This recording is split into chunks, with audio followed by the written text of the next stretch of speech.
శుభోదయం. ప్రభువైన యేసుక్రీస్తు నామములో వందనములు తెలియజేస్తూ పరిశుద్ధమైన దేవుని గ్రంథములో నుండి నిర్గమాకాండము 20వ అధ్యాయము 8వ వచనం చదువుకుందాం.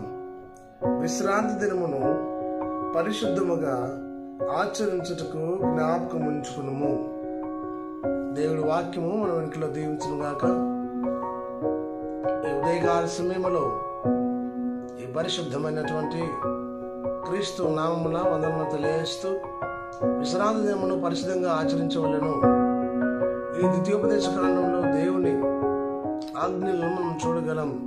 ఆజ్ఞలో ఒక ఆజ్ఞ, పదాజ్ఞల్లో ఒక ఆజ్ఞ. విశ్రాంతి దినమును పరిశుద్ధంగా ఆచరించవలేను అనగా దైవ సన్నిధిని ప్రేమిస్తూ, క్రీస్తు సన్నిధిని ప్రేమిస్తూ దేవుని సన్నిధానానికి వెళ్ళి ప్రార్థన చేయాలి, ఆరాధించాలి, స్తుతించాలి, గణపరచాలి. ఈ ఆదివారం రోజు దేవుని నామానికి మహిమకరంగానే ఉండాలి. నీ నా కుటుంబాలు దైవసంలో కనబడాలి.